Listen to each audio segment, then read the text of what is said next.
Hola, buenos días. Bienvenidos. Bienvenidos a nuestra plática de Reforma Fiscal 2022.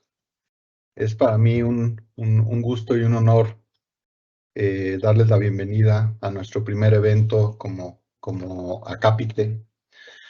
Y pues qué mejor ocasión que presentarles nuestro proyecto y platicar de la Reforma Fiscal 2022 ya publicada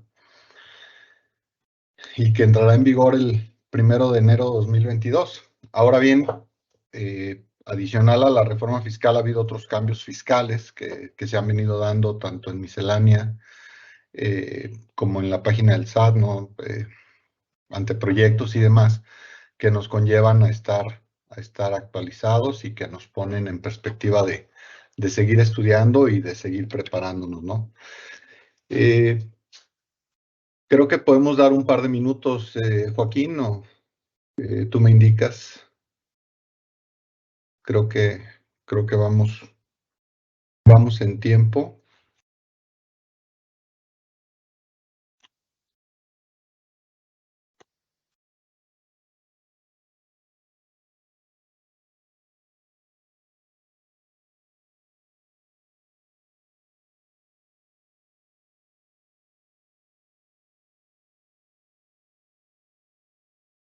Un minutito más y empezamos. Para si alguien quiere ir por su café o estirar las piernas, pero ya estamos a punto de empezar. Nuestra idea es que esta sesión dure 2 horas. Debemos estar terminando aproximadamente 10:30. Y si les parece bien, les comparto algunas precisiones para el tema de esta charla. Eh, la idea es que nos puedan estar haciendo sus preguntas en línea. Ahí tienen el botón para publicarlas. Joaquín, Alejandro y Tania, su servidor, estaremos muy pendientes de las preguntas y trataremos de contestar todas ellas aquí mismo en la charla. Pero si por alguna razón no nos dan los tiempos, les enviaremos un correo electrónico o propondremos una llamadita para efectos de darle seguimiento. Pues yo creo que estamos ya en tiempo, vamos arrancando. Pues buenos días a todos. Como les comentaba, es nuestra primera plática, esperemos que sea la primera de muchas. Bienvenidos, Acápite les da la más cordial bienvenida. Les platico un poquito la agenda. La idea es que nuestros socios de impuestos y de servicios legales, controversia, litigio fiscal, platiquemos un poquito de los temas ya aprobados. De arranque yo les platicaré un poquito de los indicadores económicos, la perspectiva que esperamos para el próximo año. Espero no tardarme más de 10 minutos en eso. Y de ahí brincaremos para que nuestra socia Tania Arellano y nuestro socio Miguel Velázquez platiquen con ustedes de los cambios más relevantes en Código Fiscal de la Federación. De ahí, tratando de hacer un link de Código Fiscal, temas de CFDIs y novedades, nuestra socia Carla Aguilar y nuestro socio Ricardo Carrasco platicarán del tema de estos cambios en materia de CFDIs. Algunos vienen vía Código Fiscal de la Federación, otros vienen vía resolución miscelánea. Y posteriormente entraremos de lleno a lo que es impuestos sobre la renta. En impuestos sobre la renta lo dividimos en 2 partes. La primera la dará Carlita, que es en relación con todos los cambios, ¿no? Avisos, destrucción, temas de precios de transferencia, etcétera, para posteriormente pasar con Richard Carrasco y entrar al tema de régimen de confianza, que ya se le denominó reciclo, ¿no? Entonces, pues vayámonos acostumbrando a esta nueva forma de hablarlo, ¿no? Ya para la parte o la segunda parte y para empezar con las conclusiones, entrará nuestro socio Miguel Velázquez a platicar de temas de IVA y para concluir, Ricardo Carrasco nuevamente con temas de IEPS y otros ordenamientos, a lo mejor algún comentario por ahí de carta aporte.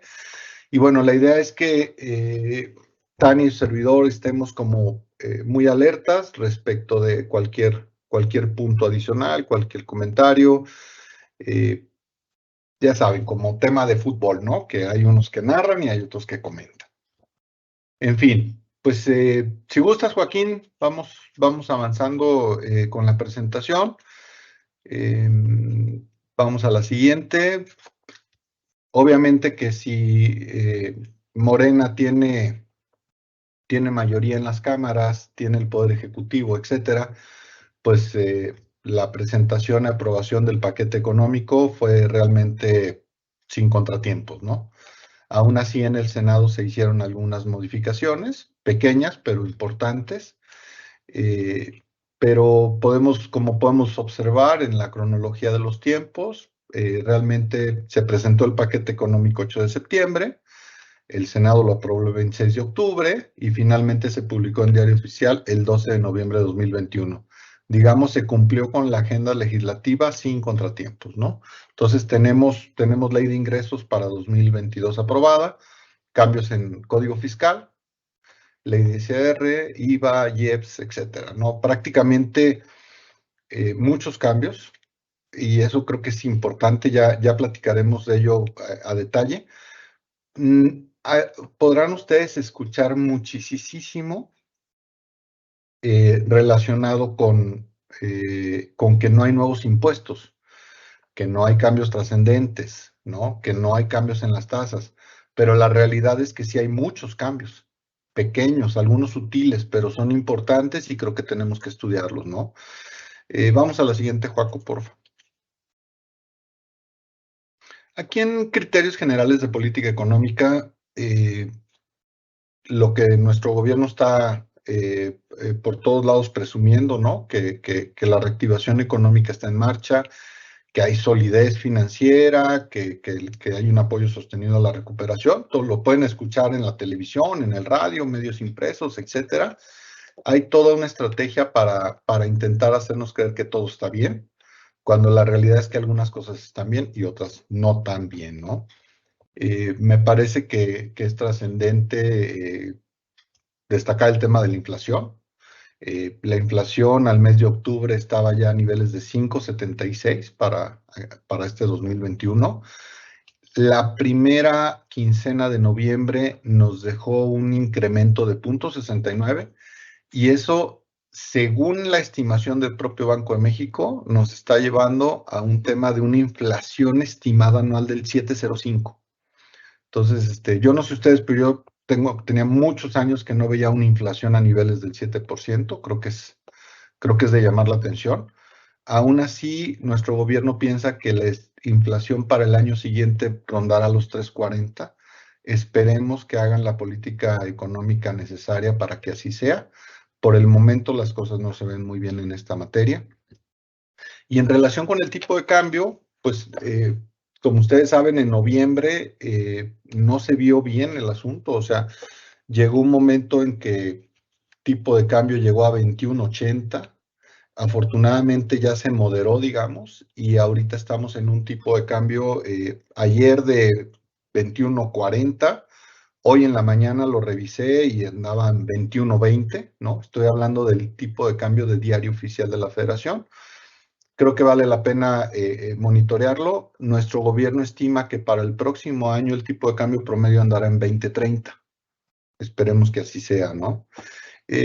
Hablando del Producto Interno Bruto, ustedes saben la caída brutal que tuvimos el año pasado con el tema de la pandemia, ¿no? Un decremento del 8,2%.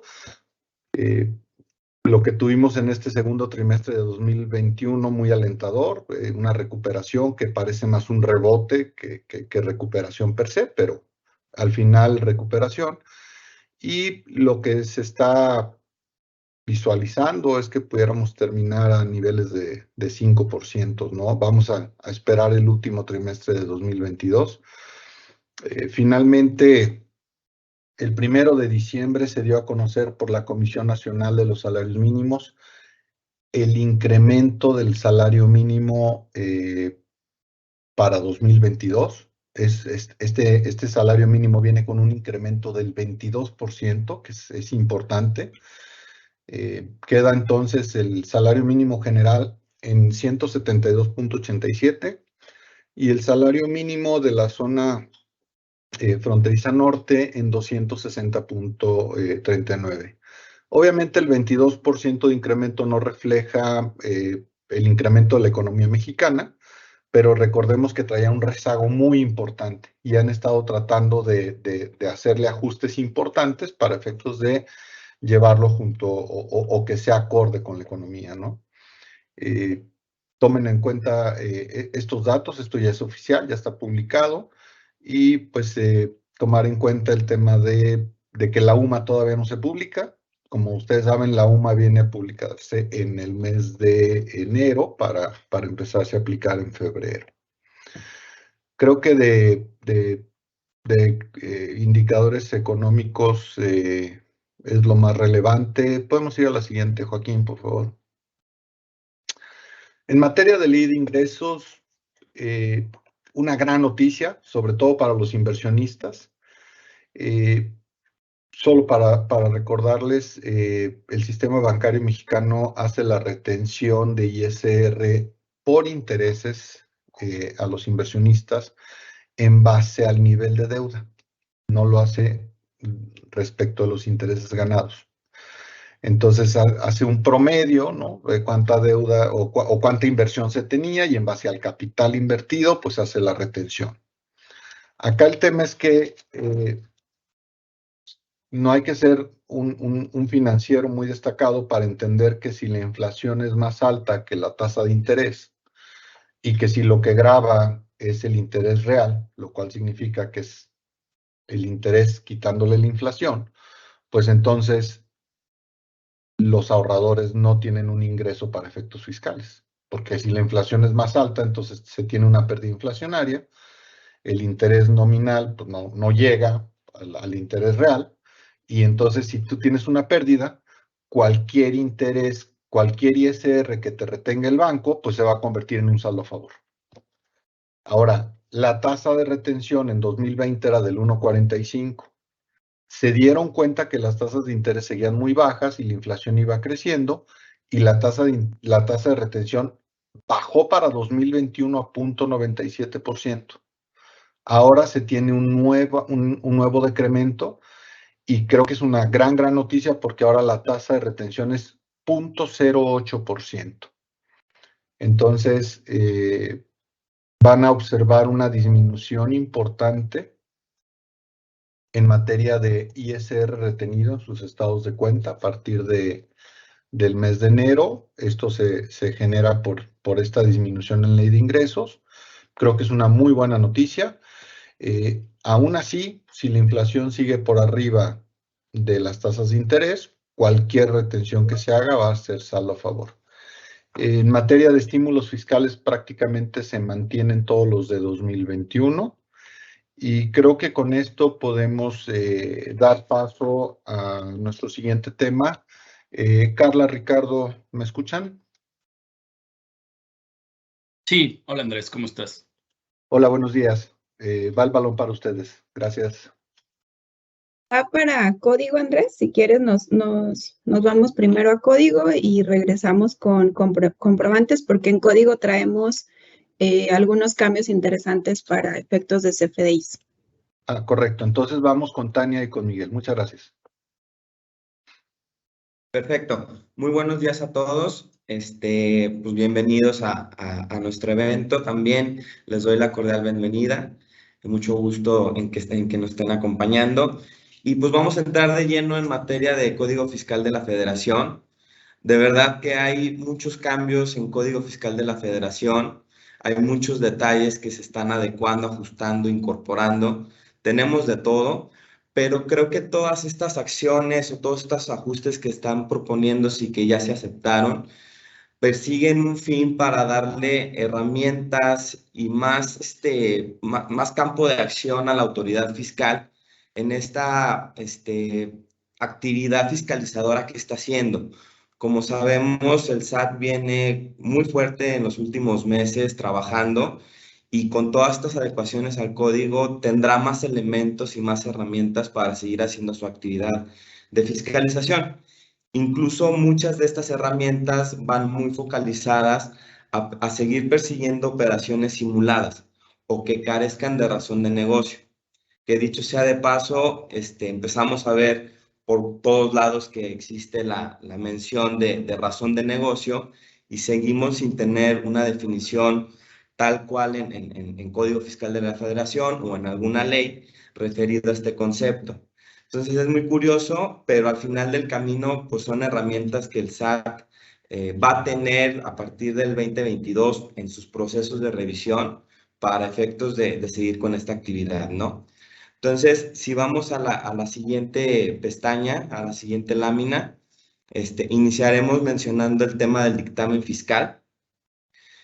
Pues al SAT y a las autoridades fiscales pues no les gustó tanto el quitar el dictamen. Creo que valoraron, repensaron esto y quisieron volver a accionar el tema del dictamen fiscal derivado a un bajo cumplimiento en el tema del DICIF que conocemos y que han estado detectando diferentes errores en la información que presentan los contribuyentes, digámoslo así, de manera solita, ¿no? Entonces, otra vez se propone que se reactive el dictamen para que se ayuden de los contadores para efectos de presentar esta información. Entonces, ¿quiénes están obligados a presentar dictamen fiscal o dictamen de estados financieros? Tenemos dos supuestos y estos dos supuestos están relacionados con lo que pasó el año anterior, ¿sale? Entonces, el primer supuesto es que los contribuyentes que hayan obtenido ingresos acumulables de 1.650 millones van a estar obligados a presentar este dictamen fiscal. También así los contribuyentes que tengan acciones colocadas entre el gran público inversionista también van a estar obligados a presentar este dictamen. En este caso, ¿qué características trae el dictamen ahora? La primera que tenemos que mencionar y que es muy importante es que la fecha de presentación del dictamen fiscal va a ser el 15 de mayo. Más adelante lo vamos a ver que en sincronía a esta fecha del 15 de mayo, el local file, que es una informativa de precios de transferencia, se alinea también con esta fecha, ¿no?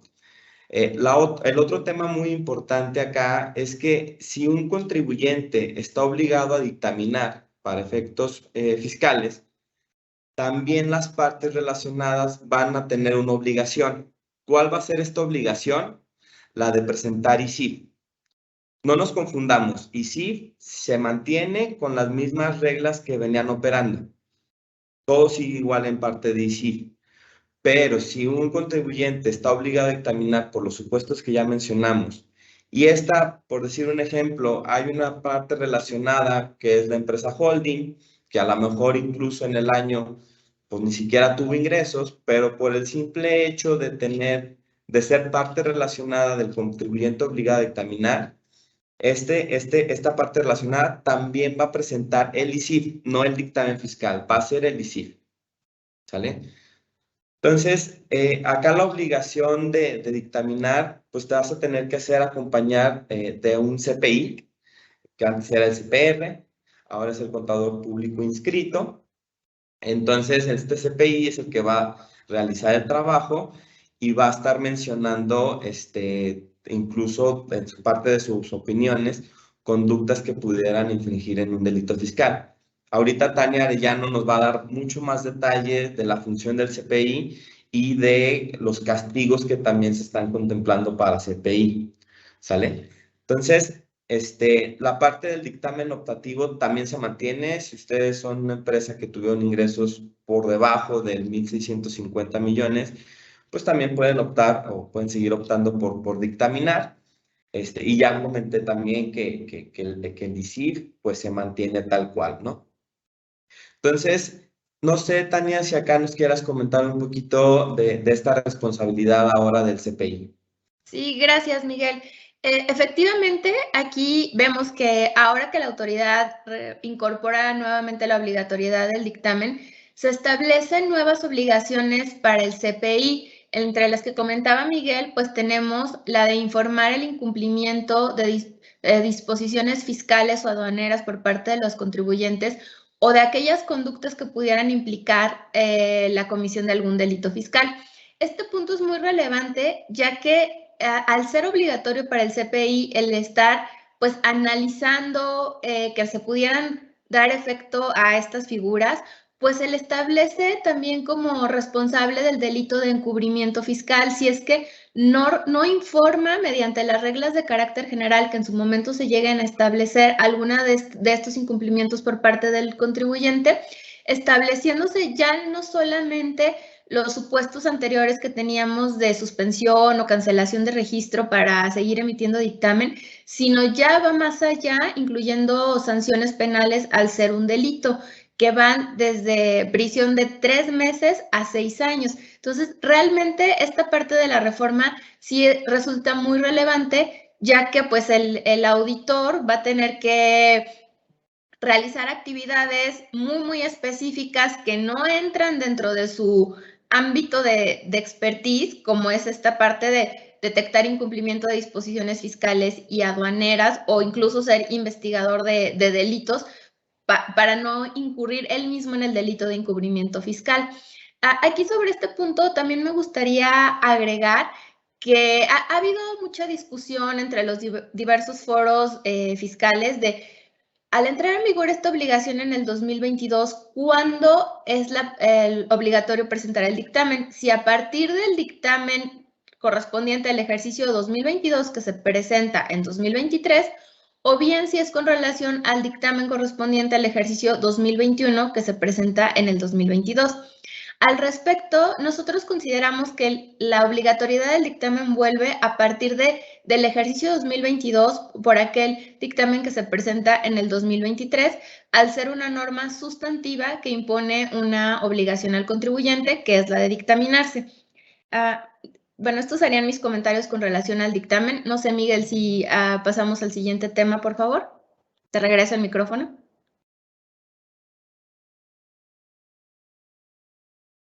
Gracias, Tania. Pasamos al siguiente slide que está relacionado con ahora una posibilidad de compensar saldos a favor.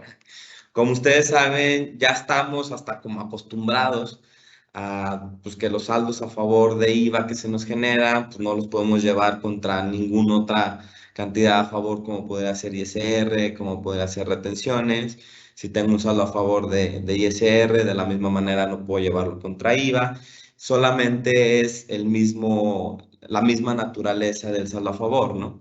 Entonces, ahora para el 1 de enero del 2023, y aquí de una vez me adelanto que esta disposición va a entrar en vigor 1 de enero del 2023, existe la posibilidad de compensar cantidades a favor que tengan los contribuyentes para efectos de que en cierto momento puedan utilizarlo en facultades de comprobación. Me comentan por acá que se escucha un poquito mal, pero sí se escucha bien, ¿verdad? Sí, Miguel, te escuchamos bien. Dale, por favor. Perfecto. Sí, muchas gracias. Entonces, esta compensación que les comento se puede realizar a través de facultades de comprobación solamente. No va a ser en el marco normal. Tiene que haber por parte de la autoridad el ejercicio de facultades de comprobación para que se dé este supuesto. ¿Y cómo va a funcionar? Realmente esto va a arrancar a petición del contribuyente.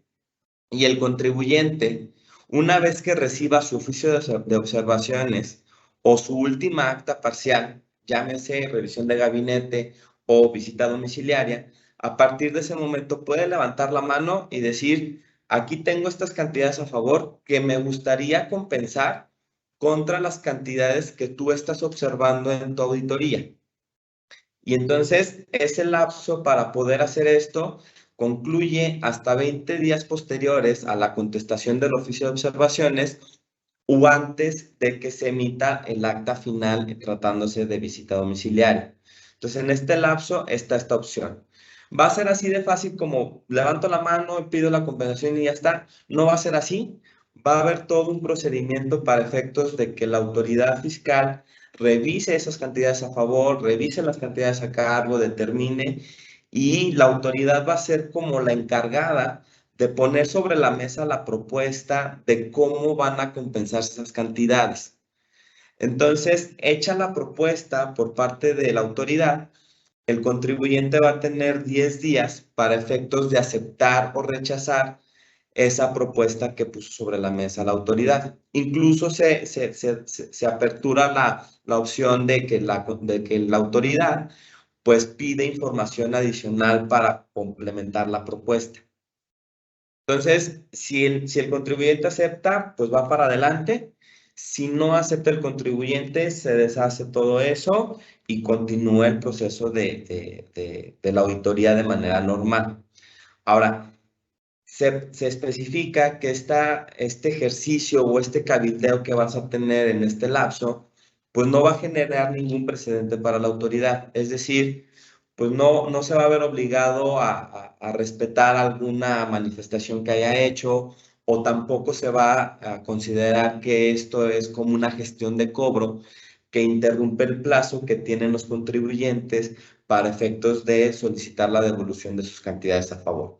Entonces, no hay como gran compromiso o obligaciones por parte de la autoridad, porque al final este ejercicio, como lo plantean, es algo ágil, sencillo, de buena fe que van a tener las partes para efectos de acelerar como la regularización de los contribuyentes. E insistir que esto va a generarse o comienza a partir del 1 de enero del 2023, que nos lo ponen a través de un transitorio. No sé, podemos ir a la siguiente, por favor, Joaquín. Muy bien, entramos al tema de fusión y escisión, que también es un tema muy relevante en cambios de Código Fiscal de la Federación. Acá la autoridad fiscal ha estado detectando a su manera de ver y cuando hace el ejercicio de facultades de comprobación, que los contribuyentes utilizan estos vehículos para efectos de no pagar el ISR generado por la enajenación de los activos que se transmiten a través de estos vehículos, o también para tratar de jalar o enviar atributos fiscales a otras entidades. Es decir, ¿qué atributos fiscales? Pues el tema de las pérdidas, el tema de la CUCA, el tema de la CUFIN, que como ustedes saben, hablándose de estas figuras, parte de esta transmisión se da a través de cómo repartes el capital contable. Incluso se han detectado que las empresas hacen escisiones y ni siquiera transmiten una parte del capital social y se llevan puras pérdidas o cosas muy extrañas, ¿no? Entonces, acá están reforzando todo este artículo 14b de código para efectos de dejar mucho más estructurado y mucho más, con más requisitos, este tipo de transacciones. ¿Cuáles son los cambios que se están contemplando? Primero, hay una especificación en la parte de decisión que el capital al que se refiere, que se tiene que transmitir y mantener la proporción, pues es el relacionado con el capital social, que antes no lo tenía. Incluso esta precisión de capital social también se hace en la definición del 15A respecto a decisión. Ya teníamos una definición de decisión, pero ahora lo están acotando a que el capital que se transmite para las empresas que nacen, pues se refiere también al capital social. Entonces, está esta parte de especificar que se trata del capital social. También parte de lo que se está contemplando, y este cambio ya también se había planteado el año pasado, es que si como parte de la fusión o de la escisión se genera una partida que no venía registrada en las empresas involucradas en el capital contable, automáticamente la escisión o la fusión y los bienes que se transmitan a través de ella se va a considerar enajenación. ¿sale? Entonces hay que tener cuidado con tratar de ajustar nuestros balances a veces, inventándonos partidas o poniendo partidas extrañas. O sea, tenemos que ser mucho más ordenados y transparentes con este tipo de transacciones. También dentro de lo que se contempla es que en las facultades de comprobación por parte de la autoridad podrá identificar la falta de requisitos de una fusión o de una escisión y también que las mismas carezcan de una razón de negocio. Y que si pasa eso, en ese preciso momento, en ese ejercicio de facultades de comprobación, van a poder dar los efectos fiscales correspondientes como enajenación a aquellos activos que se hayan transmitido. Entonces, se está facultando a la autoridad fiscal en estar revisando la razón de negocio que se tenga por estas transacciones. Y aunado a esto, dentro de esta facultad de razón de negocio, se aventaron a sacar un listado de operaciones relevantes para efectos de que la autoridad pueda estar viendo si esa operación carece de razón de negocio. Y se podrán ir 5 años atrás y 5 años adelante para revisar el historial de esas empresas para efectos de detectar esto. ¿Qué cosas hay en esas operaciones relevantes? Vamos a tener muchos temas. Vamos a tener cambios de accionistas, vamos a tener aumentos y disminuciones de capital, cambios en porcentajes accionarios, transferencias de nichos de negocios. En fin, hay 7 puntos que van a tener que utilizar la autoridad, o va a poder utilizar la autoridad para detectar esto. Y se van a tener que esperar hasta el ejercicio de facultades de comprobación para efectos de ver esto. No va a ser tan necesario porque dentro de estos cambios se considera que exista una obligación por parte de los contribuyentes de informar operaciones relevantes, que son estas que estoy mencionando, las cuales van a estar, si tú hiciste una operación relevante 5 años después a una fusión o escisión, vas a tener que informar esto. Y de una vez comento que esto se conecta con el artículo 31A de operaciones relevantes para efectos de poderlo identificar, ¿no? Entonces, esto sería la parte de fusión y escisión.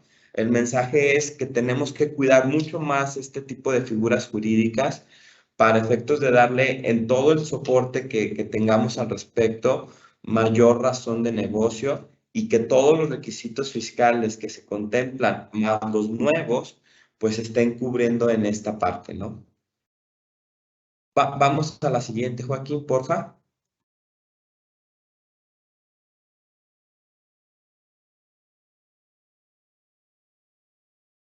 Acá le cedo el micrófono a Tania para que nos platique un poco los temas relacionados con certificados de sellos digitales. Gracias, Miguel. Sí, otro cambio importante que tenemos a partir de este año es la incorporación de nuevos supuestos para la cancelación y restricción temporal de certificados para emitir CFDIs. Como saben, en los últimos ejercicios, la autoridad ha tomado esta facultad establecida en el código para presionar a los contribuyentes a corregir su situación fiscal respecto de ciertas inconsistencias detectadas a consideración de la autoridad.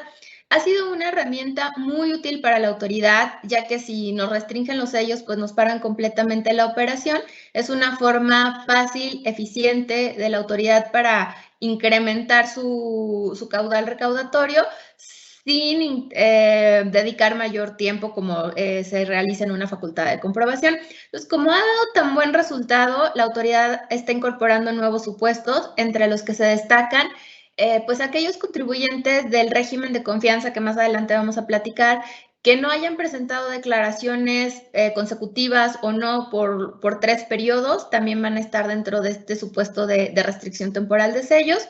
O bien, aquellos contribuyentes que se opongan al ejercicio de facultades de comprobación o no suministran la información requerida por las autoridades fiscales, también van a estar sujetos a esta restricción temporal una vez que se haya notificado la multa por reincidencia en estos supuestos, o aquellos contribuyentes que dedujeron operaciones que se consideran inexistentes que bien no acudieron a desvirtuar la presunción dentro del plazo de 30 días que señala el artículo 69b, o no acreditaron la materialidad de las operaciones, o tampoco acudieron a corregir su situación fiscal. Este supuesto ya estaba en el código, simplemente se amplían o se explican de manera más clara todos los supuestos bajo los cuales se considerará una restricción temporal de sellos. Actualmente teníamos como causal de suspensión la discrepancia entre los ingresos declarados contra los timbrados por el contribuyente. Se incorpora a este supuesto discrepancia en el valor de actos o actividades declarados por el contribuyente.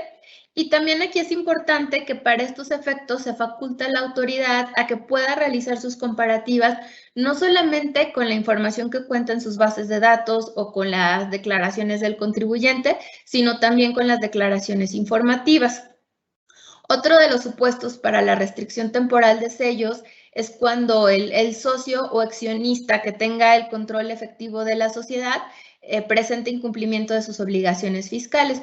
Incumplimientos tales como, por ejemplo, haberse ubicado en alguno de los supuestos de transmisión indebida de pérdidas, ser un EFO listado o publicado, tener un crédito fiscal firme que no esté garantizado, que ya sea exigible, haber sido condenado por algún delito fiscal, etc.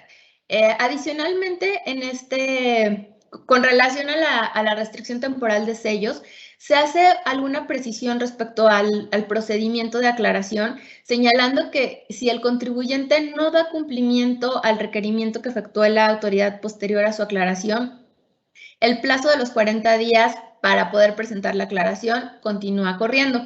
Esto es importante, ya que si no se agota este procedimiento, pues vamos a llegar al supuesto de cancelación de sellos, bajo los cuales la única opción que vamos a tener es solicitarlos nuevamente.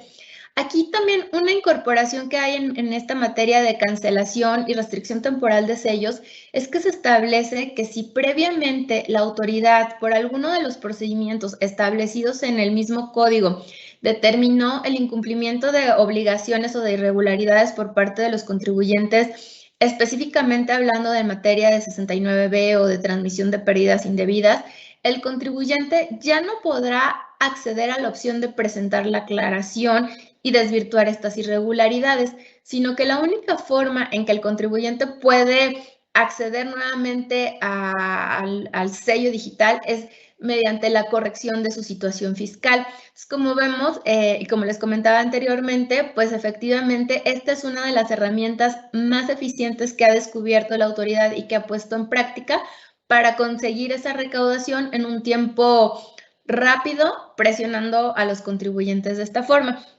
Aquí, ¿me puedes ayudar, por favor, Joaquín, pasando a la siguiente? Gracias. Tenemos también en materia de devoluciones algunos cambios que, si bien es cierto, no son tan relevantes, pero es importante mencionarlos. Se aclara el cómputo del plazo para resolver las devoluciones, señalando que este cómputo se va a interrumpir entre que se realiza el primer requerimiento o el segundo requerimiento y se solventa la información correspondiente. De igual manera, se elimina el monto del límite mínimo de ingresos para que la solicitud se pueda realizar en formato electrónico. Ahora todas tendrán que ser de esta manera. Se hace alguna corrección en la correlación de párrafos que veíamos en el artículo 22, ya que debido a las incorporaciones recientes que ha habido, no se había actualizado estas correlaciones. Y finalmente, que era algo que ya se hacía en la práctica, pero se establece o se aclara el plazo para concluir las facultades de comprobación en materia de devoluciones, señalando que la autoridad nos va a dar un plazo de 20 días para desvirtuar las observaciones después de la emisión de la última acta parcial o el oficio de observaciones, y que posteriormente a esto la autoridad tendrá un plazo de 20 días para emitir la resolución correspondiente. Aquí, si podemos pasar a la siguiente, por favor. Y le regreso el micrófono a Miguel.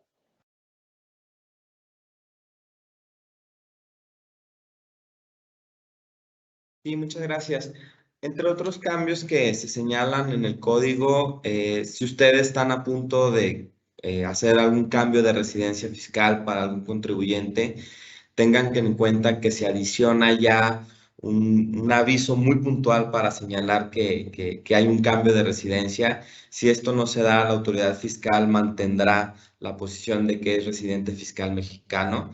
Y también hay una ampliación de un plazo que ya se tenía de 3 años para cambios de residencia yéndote a un país de Refipre, considerado Refipre, para extenderlo a 5 años para mantener tu residencia fiscal en México. Entonces, si están en estos supuestos, hay que revisar este aviso y tener en cuenta este plazo. También hace un pequeño ajuste a la definición de regalías para señalar que también se considera la imagen de autor como tal. Es una pequeña precisión.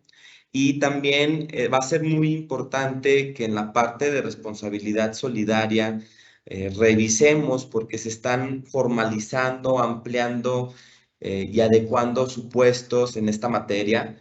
Entonces hay que tener mucho cuidado en esta parte de responsabilidad solidaria. Se dan ahí 4 o 5 supuestos al respecto. Entonces quiere el SAT como tenerlos más identificados y más controlados a estos responsables solidarios que ya contempla el código, ¿no? Y también hay algunas actualizaciones en materia de actualización de RFC.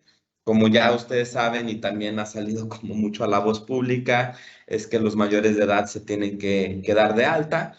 Ya también mencionaron que sí, los vamos a dar de alta, pero no los vamos a perseguir, los vamos a dejar ahí tranquilitos en lo que inician su actividad productiva, ¿no? Entonces no tendrán ninguna obligación. También hay avisos para sociedades que cotizan en bolsa de ir informando el cambio de sus miembros y del control efectivo que tienen sus miembros respecto de estas entidades. También se contempla que la autoridad podrá cancelar o suspender el RFC de aquellos contribuyentes que tengan 5 años inactivos. Entonces, si no hay nada, si no hacen ninguna actividad, pues la autoridad los va a poder cancelar de manera automática. Y también se considera la utilización de herramientas tecnológicas para la geolocalización de domicilios fiscales. Entonces, si antes nos preguntaban cuando dábamos de alta empresas de qué color era la fachada de la casa donde van a estar o de la fábrica, pues ahora con estas herramientas van a poder acceder y constatar efectivamente que esté bien, ¿no? Esos son otros cambios que se señalan y regreso el micrófono para Tania para seguir con otros cambios.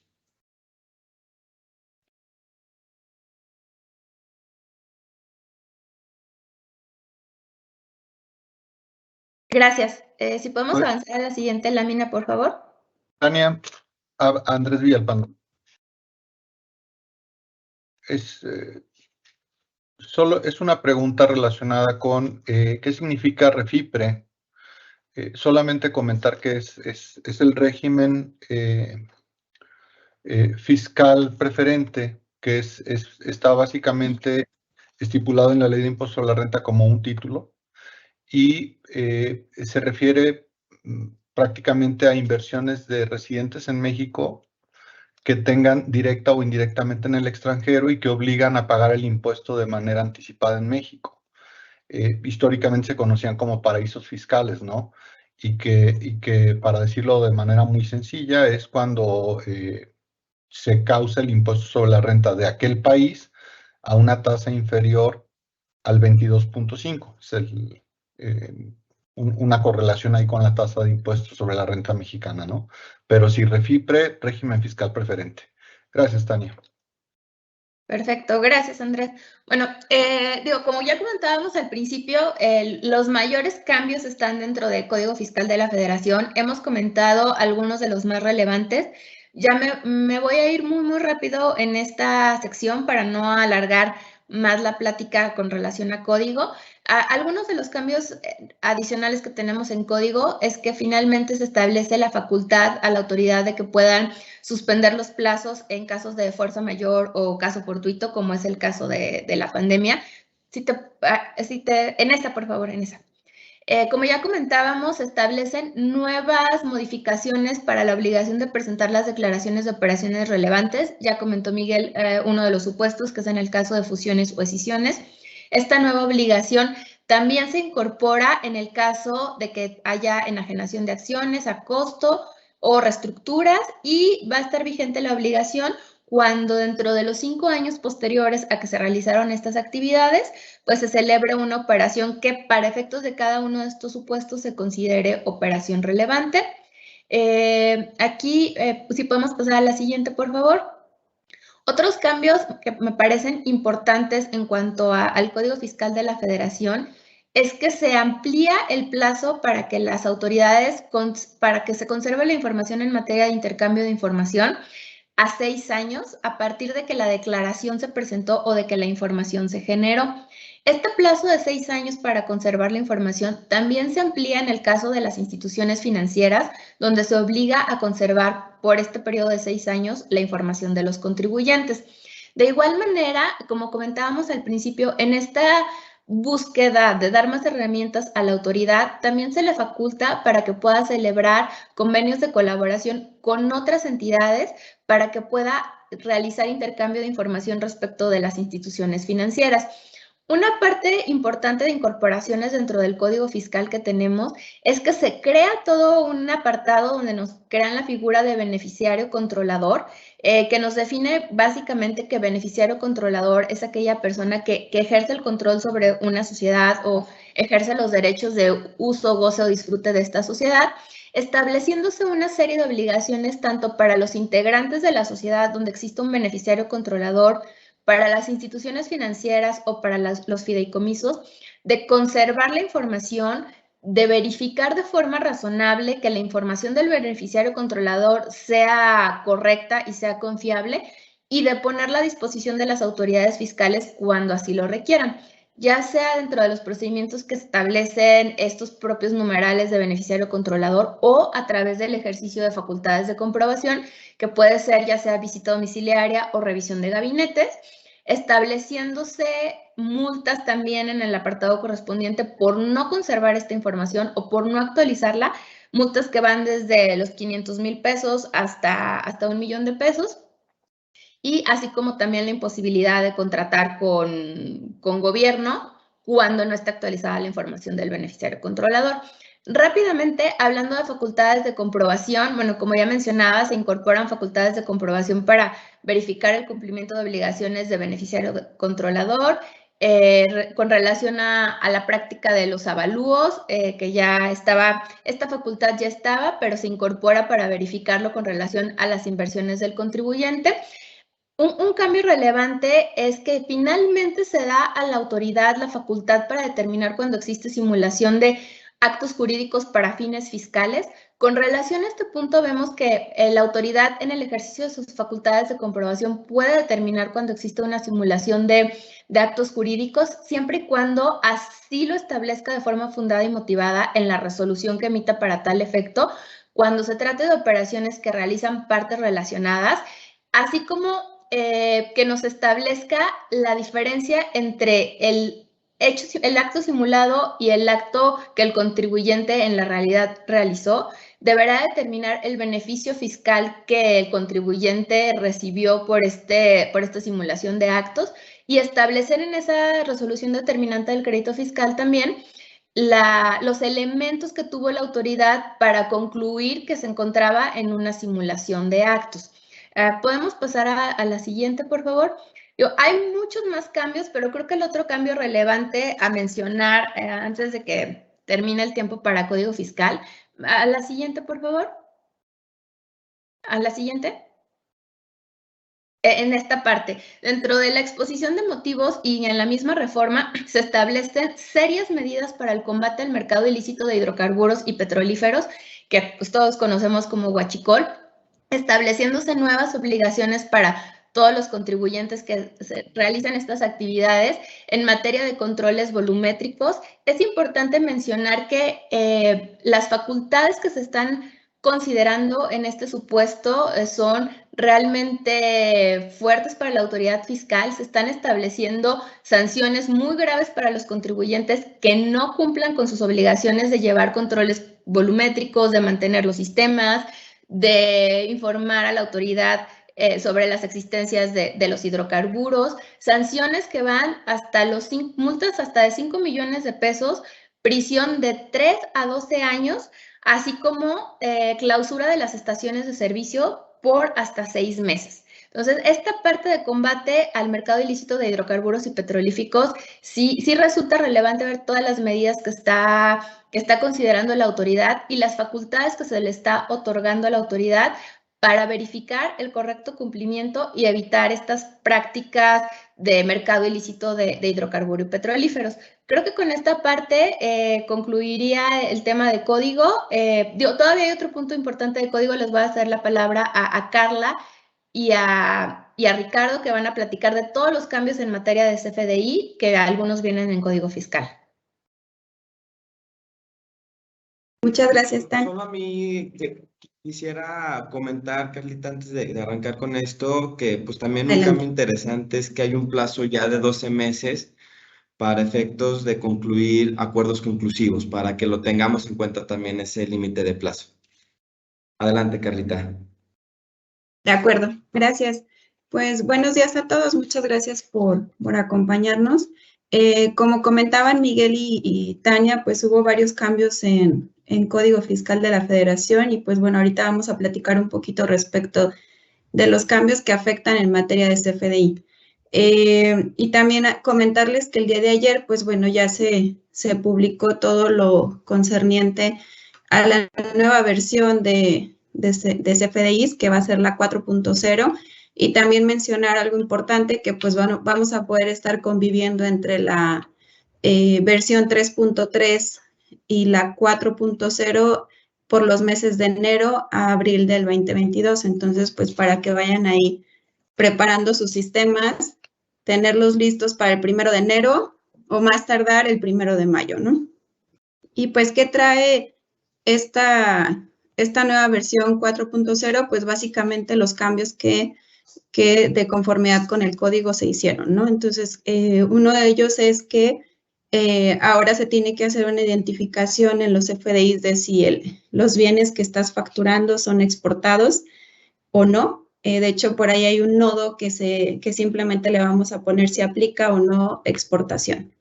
Y independientemente de si esta exportación es definitiva, es temporal, o en algunos casos simplemente estamos enviando algo como muestra y no tiene un valor, es decir, no lo vamos a enajenar, también deberá conllevar un CFDI.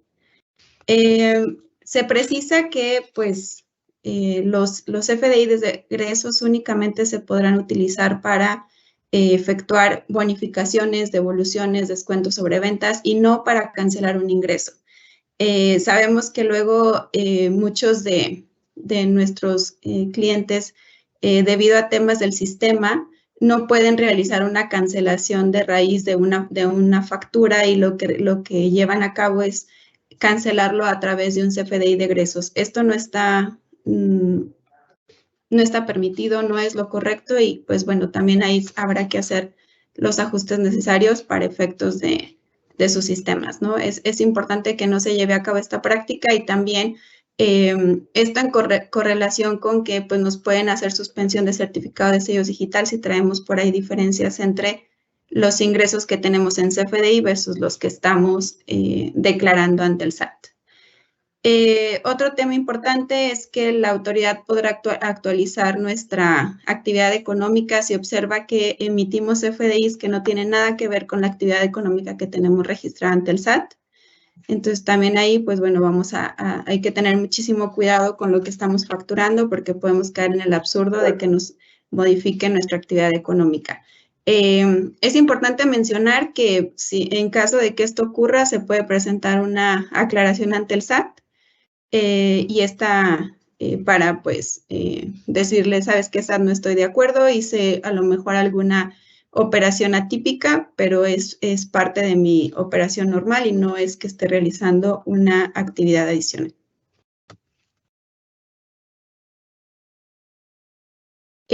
Otra adición que por ahí tenemos es que ya se tiene que incluir en el CFDI el nombre o razón social. Como recordarán, anteriormente el único requisito era el RFC, ahora no, tenemos que agregar nombre o razón social, el código postal del receptor y la clave del uso fiscal.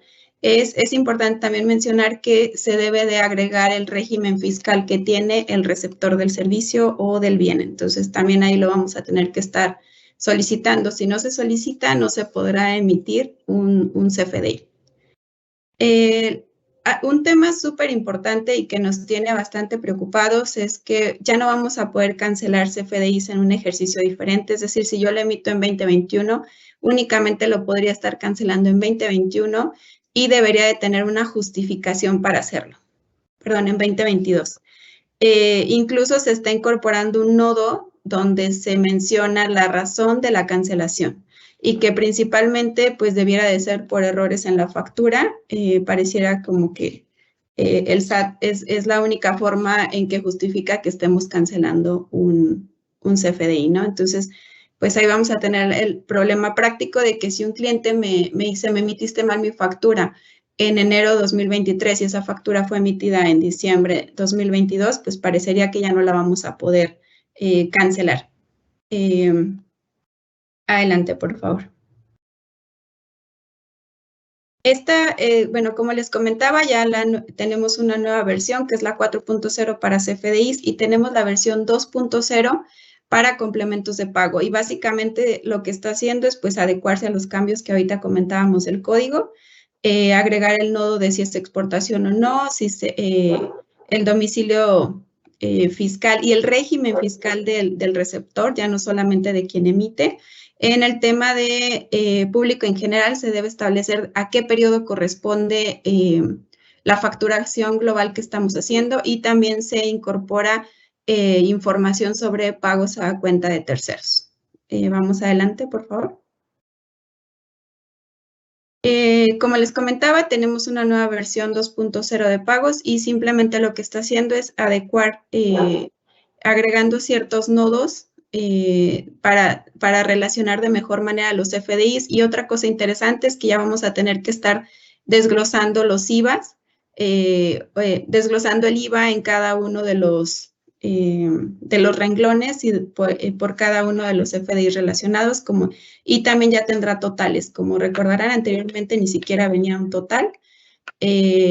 Ahora ya lo están incorporando y lo que pensamos es que, bueno, lo que quieren es determinar de manera automática el IVA por pagar y el IVA a favor por cada uno de los contribuyentes, ¿no?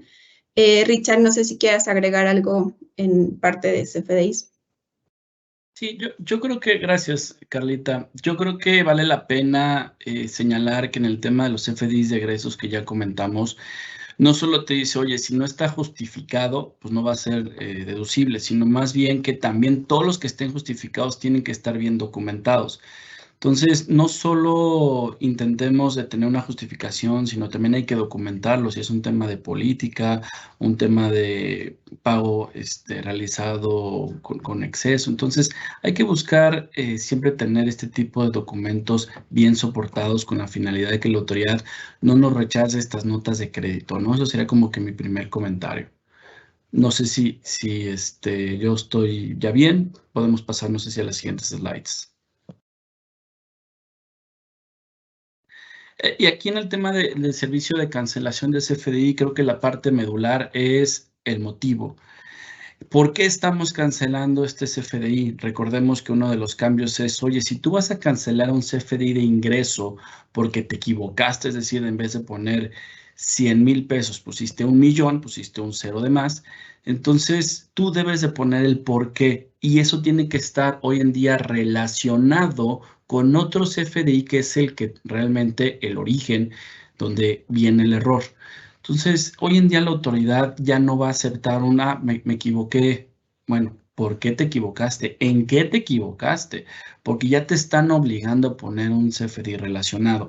Entonces, esto lo tenemos que tener en mente con la finalidad de que todos estemos alineados y que la autoridad, en caso de una revisión, porque estas revisiones o las facultades que tiene la autoridad las levanta al momento de una revisión, lo tengamos bien soportado y documentado.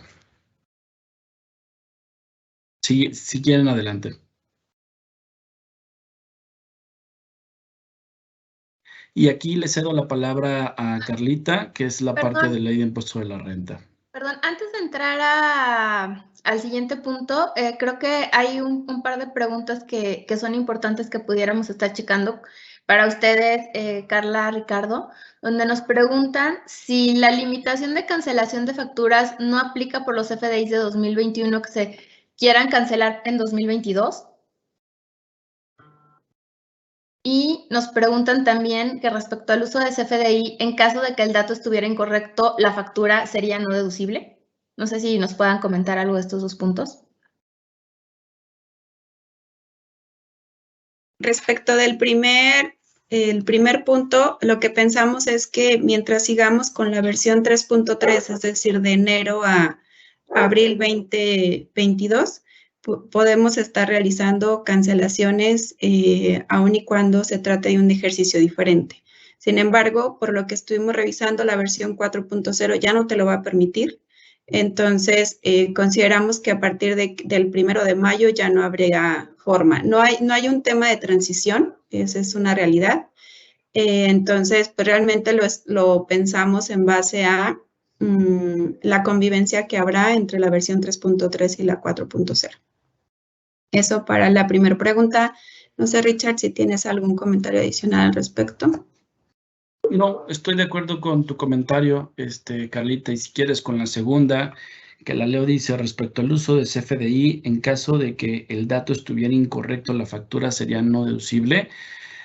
En principio, mi respuesta sería no digo que sería no deducible, más bien tenemos que buscar si podemos hacer un cambio a esa factura y en caso que no podamos hacer el cambio, bueno, pues nosotros justificarse a la autoridad que así nos las emitieron. Obviamente tiene que ser algo razonable, no se vale que sea un tema, sabes que es un gasto en general y realmente era un activo fijo, ¿no? O sea, tenemos que buscar que haga coincidencia en lo que estamos buscando, ¿no? Entonces, mi recomendación sería, si la podemos cambiar, adelante. Si no la podemos cambiar, bueno, pues nomás documentémoslos que ese no es el uso que se está dando. Pero lo que dice el requisito es que esté la clave, no que esté correcta. Entonces, yo creo que hay justificación suficiente para decir que es deducible. Ricardo, acá Andrés Villalpando. Yo solamente quisiera agregar sobre este asunto de la cancelación de CFDIs, que las facultades de comprobación en los últimos años han estado dirigidas a revisar por qué se cancelan CFDIs. Y lo que nos hemos dado cuenta es que muchos contribuyentes están cancelando CFDIs con emisión de CFDIs de egreso, lo cual es, desde la perspectiva técnica, es un error, porque tú emites un CFDI de egresos para soportar una transacción, no para cancelar un documento como tal. Entonces, creo que sí vale mucho la pena revisar nuestros sistemas, nuestra forma de operar, para entenderte que si voy a cancelar un CFDI es porque tiene un error, lo que explicabas, Richard, muy bien, 100,000 contra 1,000,000, o porque tiene un concepto incorrecto, en fin, porque realmente tiene un error de por sí, o porque se duplicó, etcétera. Pero si voy a emitir CFDIs de egreso, que estos soporten transacciones, ¿no? El caso más obvio, pues son los descuentos sobre ventas, ¿no? Entonces, creo que sí tenemos una problemática entre la disposición fiscal, por un lado, y los sistemas que muchas veces no son lo flexibles que quisiéramos, ¿no? Entonces, muchas veces dices, pues es que por sistema tengo que emitir el CFDI de egreso para cancelar la póliza en el sistema. Pues sí, pero tú llegas con la autoridad y la autoridad te dice, CFDI emitido se presume veraz, se presume operación cierta, y eso no necesariamente, ¿no? Creo que tenemos que trabajar en esto, digo, nos ponemos a sus órdenes y hay que ver caso por caso, pero creo que el punto es ese, o sea, no cancelar CFDIs de ingreso con CFDIs de egreso y apretar y amarrar el tema de que la cancelación tenga que ser en el propio año. Hasta ahí mi comentario. Va contigo de regreso, Richard. Gracias. Sí, y a ver, no debemos de olvidar que antes es una práctica común. Es decir, yo antes podía, o el cliente me decía, oye, me das una factura, cancélame esta factura. No habían las formas para hacer la cancelación y entonces está una nota de crédito, ¿no? Hoy en día la autoridad dijo, a ver, esta opción ya no me gusta, te voy a dar la facilidad de que exista un sistema para que tú puedas cancelar la factura y que el receptor de esa cancelación te la acepte en ciertos supuestos. Y abro paréntesis, en una resolución miscelánea cambian los supuestos, es decir, ya solo puedes cancelar facturas sin esperar la aceptación del receptor cuando son montos menores a 1,000 pesos o cuando es al día siguiente. En todos los casos distintos, ya tendrías que esperarte a la aceptación del receptor para que la factura esté cancelada. Entonces, antes yo cancelaba una factura con una nota de crédito. Hoy en día te dice la autoridad, ya no, porque te di un sistema, te di una metodología para que canceles estas CFDIs de ingresos. Entonces, ya sabíamos que era una práctica indebida y que la autoridad en varias auditorías lo estaba señalando de que no utilices CFDIs de egresos para cancelar CFDIs de ingresos cuando no soportan una operación. Y hoy en día con esta reforma lo que dicen es, por si tienes las dudas, te lo pongo en la ley, aquí te digo que no lo puedes hacer. O sea, ya no es un tema de criterio, un tema de una revisión. Ya es algo que está normativizado en el Código Fiscal de la Federación. Y es lo que tenemos que tener en la cabeza. Es mi único comentario. De acuerdo, Richard. Te paso una pregunta más que está aquí de nuestros asistentes. Leo, respecto a la cancelación de CFDI, si tengo que cancelar de ejercicios anteriores en este momento, ¿hasta cuándo tengo para poder cancelar? Mi sugerencia sería que lo hagan a más tardar el 31 de diciembre, porque no, como les comentaba, no hay reglas de transición. Entonces, si ya tienen identificado que algo tienen que cancelar, pues de una vez, ¿no? De una vez este ejercicio. Gracias, Carlita. Continuamos entonces con la plática. De acuerdo. Vamos ahora con ley de impuestos sobre la renta. También tenemos ahí algunos cambios relevantes, no tantos, pero sí tenemos por ahí algunos. Entonces, bueno, vamos a iniciar. Listo.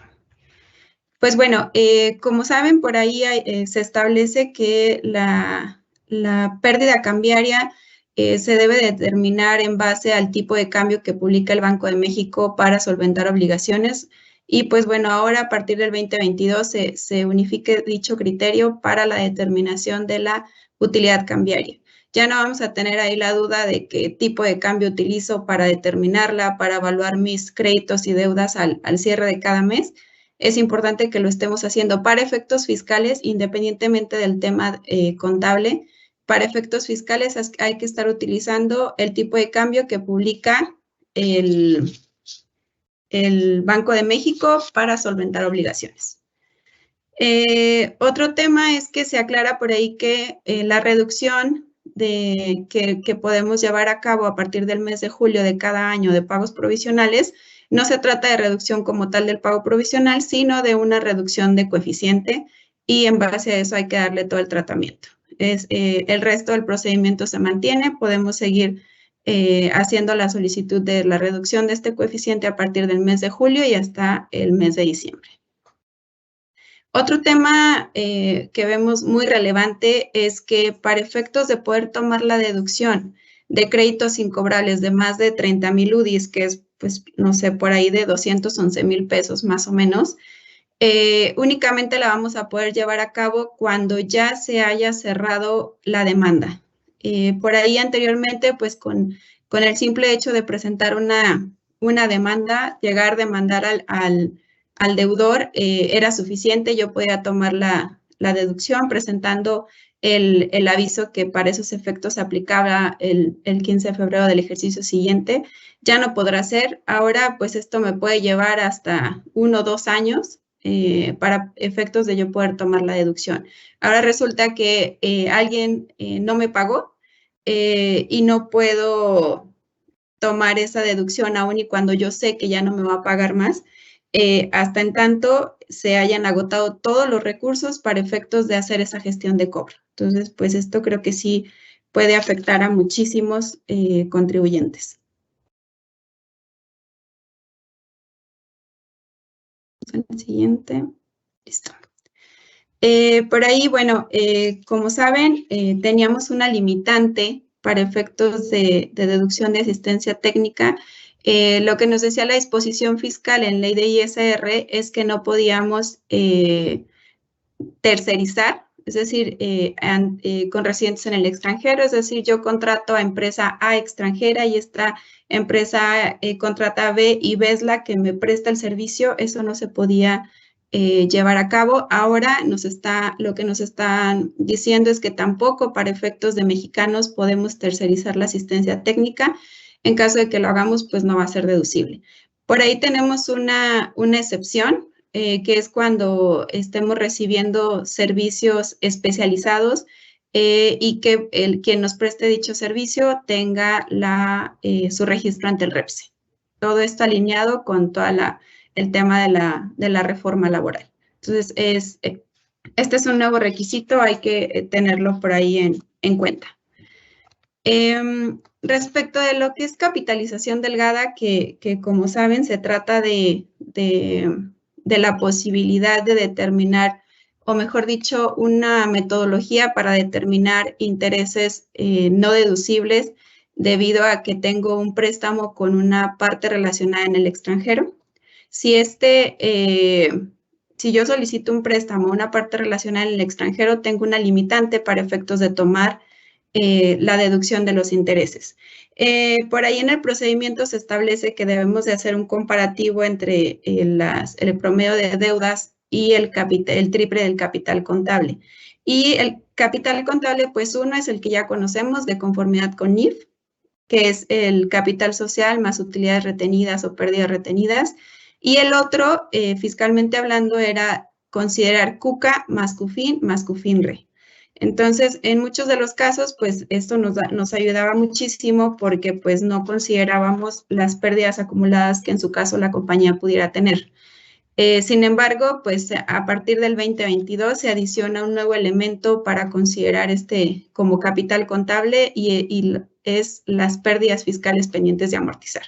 Entonces, es súper importante que a partir del 1 de enero empiecen a hacer el análisis de si van a tener por ahí algún no deducible importante derivado de este cambio de criterio.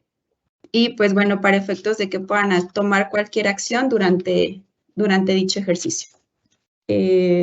Conocemos muchos casos de estos y creo que sí es muy relevante este cambio que están llevando a cabo las autoridades fiscales. Vamos a la siguiente, Joaquín, por favor.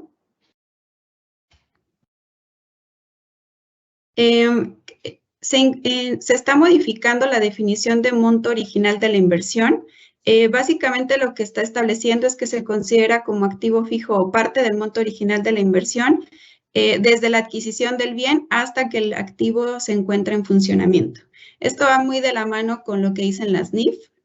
Parece que ahí lo están ahorita empatando, pero esto que implica que pues todo lo que tiene que ver con montaje, instalación, manejo, entrega, etcétera, no se va a poder considerar ya como un gasto del año, sino que se va a tener que considerar como parte del valor del activo para efectos de la determinación de la depreciación en cada uno de los años. Entonces, ¿qué va a pasar? Pues bueno, que se tendrán que modificar igual los controles para efectos de que el registro que lleven a cabo para efectos fiscales incluya todos estos nuevos conceptos como monto original de la inversión. Otro tema interesante que va muy de la mano con lo que comentaban Tania y Miguel respecto al Código Fiscal en materia de decisiones, es que pues ahora si yo en la entidad escindida me llevo ciertas pérdidas, únicamente las voy a poder amortizar si me dedico a la misma actividad económica. Es decir, si yo vendía ropa y ahora voy a vender, no sé, comida, no voy a poder aplicar esa pérdida fiscal, a menos que en la entidad escindida también me dedique a vender ropa. No sé si aquí, Tan, quisieras hacer alguna precisión respecto de lo que comentábamos de si esto aplicaría a partir del 2022 y qué pasaría con las pérdidas que yo ya tenía en ejercicios pasados y que transmití en ejercicios pasados a través de una decisión, pero que no he podido amortizar. Gracias, Carla. Sí, como comentábamos, derivado de que en la exposición de motivos se establece que esto ya debía de ser así desde su origen, vemos que la autoridad pudiera interpretar que esta aplicación de pérdidas sí influye o sí repercute sobre pérdidas que tengo pendientes de amortizar en 2022, que vienen decisiones que realicé en ejercicios anteriores. De acuerdo, entonces ahí, pues, con mayor razón tener mayor control, ¿no? Optan para saber si puedo aplicar o no las pérdidas que me hubiera traído en derivado de la escisión. Seguimos. Carlita. Adelante, Andrés. Aprovechando la incorporación de Tania, nada más una pregunta relacionada con el tipo de cambio. En materia de la modificación respecto de la utilidad cambiaria, nos preguntan si el tipo de cambio que se debe utilizar es el publicado el día o el día anterior. Ahí lo que me gustaría comentar nada más es que el artículo 20 del Código Fiscal de la Federación no sufrió modificaciones. Entonces, el ajuste es simplemente para hacer un equivalente con la pérdida cambiaria que ya estaba regulada. Ahora también se regula el tema de la utilidad cambiaria, pero la referencia al artículo 20 del Código Fiscal de la Federación sigue siendo la misma. Entonces, el tipo de cambio que debemos utilizar es, si hay adquisición de la moneda, al tipo de cambio que se haya adquirido, y si no hay adquisición de la moneda, entonces al tipo de cambio publicado en el diario oficial el día anterior, ¿no? Digamos que la regla en ese sentido no cambia. Gracias, Carlita. Continuamos. Correcto, Andrés, gracias. Y precisar que incluso el Banco de México publica tal cual así una columnita donde nos pone tipo de cambio para solventar obligaciones. Entonces ya es mucho más sencillo definir cuál es el tipo de cambio que debo utilizar. Muy bien, ahorita van a hablar un poquito más del RECICO, que es el régimen de confianza, pero algo interesante es que, bueno, las personas morales que se dedican a actividades agrícolas, ganaderas, pesqueras, ya no podrán tributar en este régimen, ya no va a existir este régimen para personas físicas, tendrán que cambiar al RECICO. Ahorita hablarán un poquito más al respecto. Las personas morales sí pueden continuar como hasta el día de hoy venían llevando a cabo sus operaciones, ¿no? Se alinea nada más todo el tema del dictamen fiscal, porque, pues bueno, como saben, pues ahora vuelve a ser obligatorio y tenemos ahí ciertos requisitos que, o mejor dicho, ciertos beneficios que podemos aplicar sí y solo si presentamos el dictamen, como lo es la aplicación de tratados, ¿no? Se precisa que pues no debemos disminuir la PTU pagada en el ejercicio del resultado fiscal para efectos de determinar la fin del propio ejercicio. Esto, pues bueno, creo que ya todos lo teníamos claro. La realidad es que al momento de determinar el resultado fiscal ya viene disminuida la PTU, luego entonces no teníamos por qué volverla a restar, aunque pues el artículo 77 así lo manifestaba. Ahorita ya lo están eliminando, luego entonces queda claro que no debemos restarla una vez más. Vamos al siguiente. Hay algunos otros cambios que, digo, son importantes también, pero los vamos a pasar un poquito rápido. Ya si alguien tuviera un caso particular, con gusto lo podemos revisar. Se amplía la definición de créditos respaldados, básicamente, como ahorita pues lo de moda es tener razón de negocios, pues también los créditos deberán de tener una razón de negocios para efectos de que no sean considerados créditos respaldados. El tema de, se hace una precisión también de que cualquier reestructura corporativa que se vaya a llevar a cabo a costo fiscal también deberá de tener razón de negocios. Por ahí hay requisitos adicionales para el tema de la deducción de combustibles, que no es más que, pues, hay que estar recibiendo en el CFDI el número de permiso expedido por la Comisión Reguladora de Energía. Entonces, es importante que cuando ustedes reciban una factura de combustible, se aseguren de que sí traiga ese permiso ahí, porque es parte de los requisitos para que sea deducible. Si no lo tiene, no deducible. Por ahí se establece que debemos presentar un aviso de deducción de bienes que dejan de ser útiles para generar ingresos. Por ahí ya está publicado en la página del SAT, sin embargo, de momento no está todavía como tal el trámite, no se establece tampoco una fecha, pero pues de entrada se estaría presentando por mi portal, en tanto se pueda hacer por buzón tributario. Ya estaremos ahí muy al pendiente de este tema para efectos de informarles de qué manera se tendrá que estar presentando y en qué periodicidad.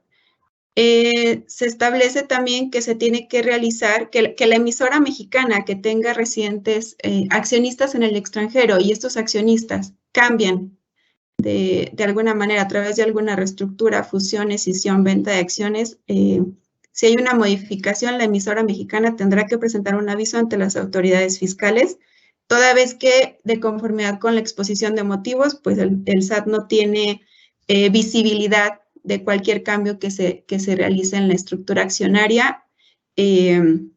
Hasta en tanto no presentamos por ahí la forma 96 a más tarde el 31 de marzo, ¿no? Entonces ahora se tendrá que hacer en cuanto esto suceda. Y pues bueno, estos son los temas que traemos en ISR. Nos vamos a lo que es régimen de confianza con Richard. Carlita, Andrés Villalpando, nada más para contestar una pregunta en materia del cambio en MOI. Si ustedes tienen para 2021 todavía algún activo que tienen que trasladar, que están a punto de activar, que tienen gastos de instalación, que tienen fletes, etcétera, todo eso para 2021 es perfectamente deducible, no forma parte del MOI. Realmente el cambio fiscal arranca a partir de enero 2022, entonces creo que es una última oportunidad para tomar la deducción de esto en el momento. Ahora, la pregunta que nos hacen es, ¿qué pasaría con esos gastos si se incluyen en el MOI a la hora de vender el activo? Yo creo que simplemente es un tema de congruencia. Si hoy, para efectos de NIFS, lo registro en MOI, hay un divorcio entre lo fiscal y lo contable. Para efectos contables estarán depreciando el total, para efectos de MOI solamente el valor de adquisición del bien, porque los gastos ya se dedujeron. En el futuro, el saldo pendiente de deducir va a incluir valor de adquisición, más gastos de instalación, más fletes, etcétera. Entonces, lo que se podrá, o la deducción total, pues será el saldo pendiente de deducir completo, ¿no? Entonces, creo que aquí el reto va a ser un poquito identificar los activos hasta el 31 de diciembre de 2021 y los activos a partir del 1 de enero de 2022. ¿Vale? Le regreso el micrófono, gracias. Adelante, Richard. Gracias, Tania. Carlita. Entrando en materia del régimen simplificado de confianza, realmente aquí es un nuevo régimen que viene a sustituir el RIF, el régimen de cooperación fiscal, y lo que busca es lo que ha buscado todo este tipo de régimen, ¿no? Atraer más contribuyentes que hoy en día están en la sección de no pagar impuestos a la sección de pagar impuestos. Poquito, pero pagar impuestos, ¿no? Entonces, intenta buscar y cumplir 4 objetivos principales. Si pasamos, gracias. El primero es ser fácil, ser simplificado, ¿no? Para que quien lo pueda aplicar no tenga que tener en teoría un contador, no necesite muchos sistemas electrónicos, ni un conocimiento básico de la contabilidad ni el tema de impuestos.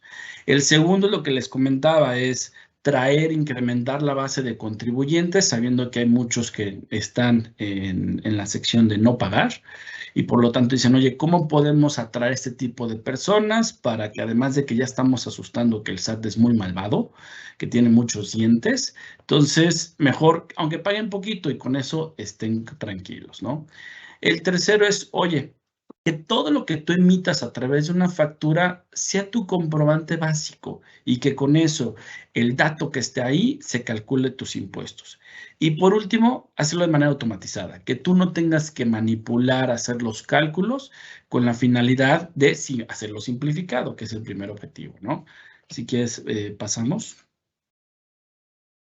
¿Y para quién es esto? Porque hubo mucho ruido de todo este tema del régimen simplificado de confianza. A ver, del 100% de contribuyentes, menos del 15% son contribuyentes que tienen actividad empresarial, profesional o uso o goce temporal de bienes, y menos del 12% tienen ingresos que sean menores a 3.5. Entonces te dicen, oye, yo estoy buscando a este grupito de personas que sé que tienen ingresos menores a 3.5 millones y este régimen es para ellos.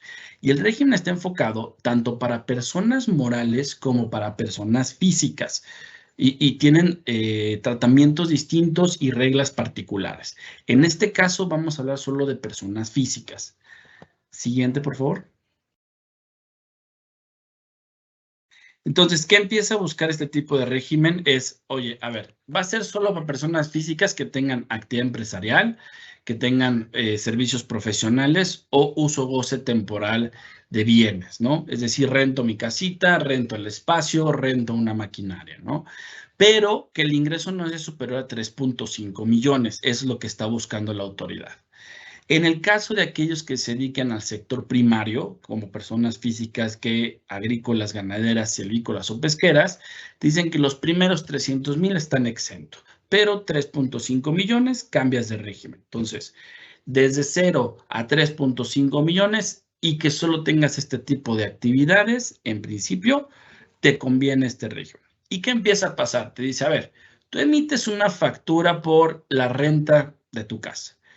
Debes de pagar pagos provisionales de manera mensual y obviamente presentarte anual. Pero vamos a enfocarnos en tema de mensual.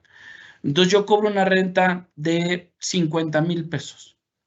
Entonces yo me voy a estas tablas, te dicen, oye, hasta 50,000 pesos, tú debes de pagarme el 1.10% del ingreso. No le metas deducciones, no te preocupes de nada más. Tú emites tu factura por 50,000 pesos mensuales, lo multiplicas por el 1.10 y tienes que pagarme 5,500 pesos o 500, si mi matemática no me falla. Entonces, ¿qué empieza a pasar? Tengo el CFDI, tengo la tasa, impuesto. Muy sencillo, no tengo que meter deducciones y además la parte bondadosa es que es conforme a flujo. Es decir, yo emito una factura y la cobro, pago impuestos. No voy a adelantar nada, como fuera un régimen de persona moral. A nivel anual lo podemos hacer igual. El ejemplo es, oye, tengo al final del día, emito facturas de todo el año por 1 millón de pesos y tengo mi tasa aplicable de 1.5 y se acabó. Entonces, está muy sencillo, está muy simplificado esta sección. Adelante, por favor. ¿Quiénes no pueden acceder? Oye, pues es un beneficio porque tienes tasas efectivas muy bajas donde puedes meter a tu abuelita, a tu mamá que nunca ha pagado impuestos o es más tú mismo o a tu esposa, a este régimen paga poquito y con eso ya no debe tener el problema de si el dinero es limpio o no limpio, ¿no? Te dice, oye, a ver, los que no pueden ser o entrar a este régimen son personas físicas que sean socios o accionistas o integrantes de personas morales o que sean partes relacionadas a personas morales, es decir, el administrador, el que tiene el control para tomar las decisiones dentro de una persona moral. 2, los residentes en el extranjero que tengan un EP en México, es decir, un establecimiento en México. 3, aquellas personas físicas que sus ingresos provengan poco o mucho de REFIPRES, regímenes fiscales preferentes. Y 4, te dicen los que obtengan ingresos por honores a consejos y todos los demás que quieran ser tratados como asalariados, ¿no? En el caso específico de honores por servicios prestados preponderantemente a un prestatario, te dice, oye, si tú le prestas servicios, le mandas tus recibos honores a una persona y eso implica más del 50% de tus ingresos, tú no puedes entrar a este régimen. Punto. Siguiente, por favor. Las obligaciones, bueno, obviamente escribirte en el RFC, tener firma, tener el buzón activo, emitir todos los ingresos que vayas tú a cobrar. Si debes emitir un CFDI, debes entregarle esos CFDIs a tus clientes, presentar tus pagos provisionales de manera mensual conforme a flujo y pagarlos el 17 del mes siguiente y presentar la anual, ¿no? Adelante. Yo creo que esto la podemos saltar. Aquí lo que te dice es, oye, a ver, recordemos que cuando te paga una persona física, tú le emites una factura a la persona moral, antes te hacía una retención del 10%, ahora pide una de 1.25%, ¿no? Para que no tengas un tema de saldo a favor. En las personas morales, aquí lo que realmente empieza a buscar es, oye, a ver, también te voy a dar un beneficio a ti, personas morales, si quieres, siguiente. Va a ser igual régimen conforme a flujo, pero ¿cuáles son los beneficios que hoy en día estamos viendo en este régimen? Siguiente, por favor. Que es solo aquellas personas morales que estén integradas por personas físicas, que sus ingresos no sean mayores a 35 millones o estimen que no van a tener ingresos mayores a 35 millones. Y siguiente, si quieres, para irnos directo al beneficio. Uno de los beneficios es que las tasas de depreciación en activos fijos son más favorables. Por ejemplo, en tema de construcción, 13%. Antes era, bueno, en régimen general es 5%. En equipos de cómputo sabemos que es el 30%, ahorita es el 50%. Y entonces tienes más fácil, ¿no? Y además es tema de flujo. Y si quieres, vámonos al cálculo, por favor. Y a ver, tengo mi pago provisional. Ingresos cobrados, es decir, flujo, menos deducciones efectivamente erogadas, es decir, pago, menos PTU pagada, menos las pérdidas pendientes de amortizar, llega una utilidad por la tasa del 30, menos mis pagos provisionales de meses anteriores, menos el ISR retenido, tengo mi impuesto del periodo. Entonces, es un beneficio conforme al flujo menos de 35 millones. Y bueno, no olvidar que tenemos que presentar nuestra declaración anual a más tarde el 31 de marzo del año siguiente. Siguiente. Y bueno, yo le cedo la palabra a Miguel para que nos platique un poco el tema de los cambios que hubo en la ley del IVA. Adelante, Miguel. Sí, muchas gracias. De hecho, antes de pasar a IVA, si quieren complementamos el tema de maquiladoras y cambios en materia de precios de transferencia con Carlita para que cerremos el tema de impuestos de ISR completo, ¿no? Richard y Andrés Sí. Villalpando, y después te busco para que me digas cómo me puedo convertir en reciclo, ¿no? Usted ya no puede por ser accionista. Eres jefe, socio, Andrés. Sorry. pero los demás sí se pueden. Manden a sus abuelitas, a sus mamás que nunca han pagado impuestos. Me gustaría pagar al 1%. Tasa efectiva súper beneficiosa. Muchas estrategias se pueden hacer por ahí. Gracias, Richard. Vamos a platicar mucho de eso en 2022 seguramente.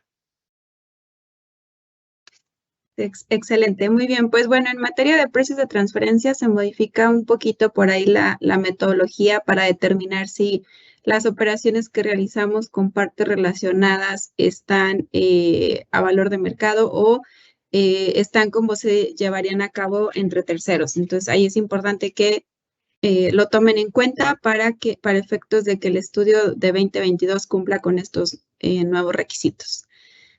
Como ya comentaba hace un rato, Miguel, la declaración informativa, mejor conocida como Local File, se está moviendo para el 15 de mayo. Anteriormente se podía llevar a cabo, se podía presentar a más tardar el 31 de diciembre del ejercicio siguiente.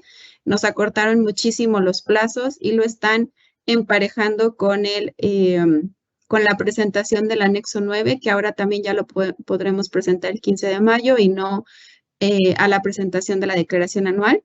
Y pues bueno, un tema súper relevante en esta declaración informativa anexo 9 es que pues anteriormente únicamente presentábamos la información respecto de operaciones con partes relacionadas del extranjero y a partir del 2022 vamos a tener que incluir también operaciones que llevemos a cabo con partes relacionadas nacionales. Entonces, es importante ahí tener un estudio completo, tener en cuenta que vamos a presentar toda la información, no solo nacional, sino también extranjera. Finalmente, respecto de maquiladoras, pues bueno, por ahí ha habido muchísimo revuelo en este tema, derivado de que ya no vamos a tener la posibilidad de solicitar un acuerdo anticipado de precios de transferencia, o mejor conocido como APA, para efectos de determinar la utilidad fiscal que como maquiladoras, por las que como maquiladoras deberíamos estar pagando un impuesto sobre la renta. Vamos a volver al famoso Safe Harbor. Ya existía el Safe Harbor, solamente que, pues bueno, teníamos la opción de APA y muchos de los contribuyentes les convenía más seguir con temas de APA que con el Safe Harbor. También hay que recordar que, bueno, pues hasta 2013 teníamos, sí, Safe Harbor, pero por ahí había un decreto que nos ayudaba a reducir la tasa de ISR hasta llegar a un 17.5% más o menos. Este decreto, pues, desapareció. Ahorita lo que están haciendo es regresar o quitarnos esta posibilidad de determinar el APA con una utilidad menor. Estamos quedándonos solo con Safe Harbor y sin el decreto aquel que nos ayudaba a que el esquema de maquiladora fuera realmente atractivo para México y que, pues bueno, como saben, la finalidad de Maquila siempre fue generar empleo en México. Parecería que eso ya no es interesante en estos momentos, ¿no? Entonces, ¿qué hay que hacer? Pues bueno, revisar si vale la pena desistirse del APA que ahorita tengan en trámite, en caso de que lo tengan, y presentar uno nuevo antes de que el SAT se vaya a vacaciones para efectos de poder abarcar del ejercicio 2020 hasta el 2024. Entonces, ese sería el mensaje para todos los que tengan maquiladoras. Seguimos ahora sí con la parte de IVA, o no sé si quieras agregar algo, Andrés. A mí me preocupa muchísimo esta disposición, Carlita, que acabas de mencionar. O sea, puede ser la puntilla para que muchas de las maquiladoras decidan irse del país. Recordemos que es Safe Harbor o APA, ¿no? Lo que hemos tenido en el marco fiscal actual para evitar que el residente en el extranjero genere EP. En el momento en que están quitando el APA, verdaderamente le están quitando una posibilidad a las empresas de mantenerse, porque muchas de ellas tienen cantidades de maquinaria muy importantes que hacen que si vamos al 6.5 o al 6.9, el que sea mayor, normalmente se van a ir al 6.9. Y ese 6.9, si lo ponemos en equivalente, nos va a llevar a markups que pueden irse 10%, 12%, 15%. Entonces puede hacer inviable que esas compañías sigan en México. Todas las asociaciones, principalmente de maquiladoras en este país, empujaron durísimo para que se pudiera dar este espacio para desistirte de tu APA, que a lo mejor te das vigente en 2021 y que te cubría hasta 2022 o hasta 2023, porque recordemos que el APA tiene hasta 5 años. Entonces, todas aquellas empresas que sean maquiladoras, sin lugar a dudas, tienen que hacer el escenario muy rápido, poder ver cómo se ven en los siguientes 2 o 3 años, poner en perspectiva cómo me da mi Safe Harbor, cómo me da mi APA, y si es necesario meter el desistimiento del APA actual y meter una nueva solicitud por 5 años. Es una oportunidad única. Entonces, sí quisiera hacer énfasis en eso porque es muy, muy importante. Continuamos, gracias. Gracias, Andrés. Seguimos con Miguel y el IVA. Muchas gracias. Continuemos con el tema de IVA. Hay ciertas precisiones a mencionar acá relacionados con la aplicación de tasa 0% respecto a temas de requisitos de acreditamiento de IVA, que para mí es la parte medular de esto, y algunos otros temas particulares que dependiendo de la actividad se están precisando, ¿no? Entonces, iniciamos con la parte de la aplicación de 0%, y en este tema mencionar que se hace la precisión de que la tasa 0% aplica para aquellos productos destinados a la alimentación, tanto para la parte humana como la parte animal. Ahí había un pequeño debate de que si era para los dos y no. Entonces, acá lo viene a precisar que es a ambas partes, humana y animal, y lo deja claro. Otro tema a la cual se le va a aplicar la tasa del 0% y que se ha venido escuchando mucho en la radio y en algunos medios de comunicación, es que todos los productos relacionados con la gestión menstrual van a aplicárseles la tasa del 0%, esperando que pues, los consumidores al respecto encuentren precios más bajos, ¿no? Esas serían las dos.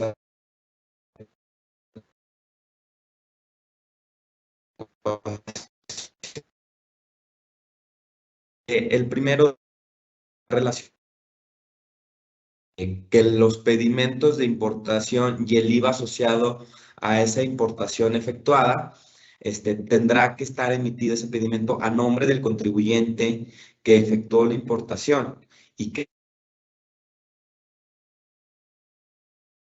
Creo que Miguel está teniendo problemas con su internet.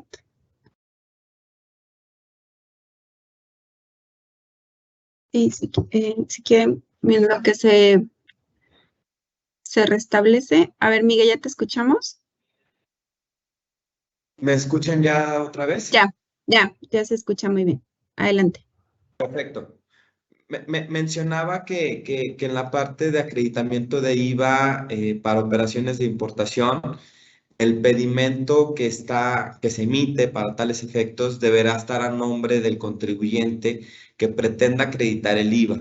Y acá es muy importante cuidar esas operaciones que muchas veces se dan y que hemos comentado entre los asistentes que están acá, que luego pedimos los permisos o los requisitos o los permisos para comercio exterior, los padrones para hacer importaciones a través de un tercero y queremos tomar el acreditamiento sobre esas operaciones. Entonces, ya no se va a poder hacer eso. Parte del requisito para esto es que el importador debe conseguir el pedimento a su nombre, ¿sale?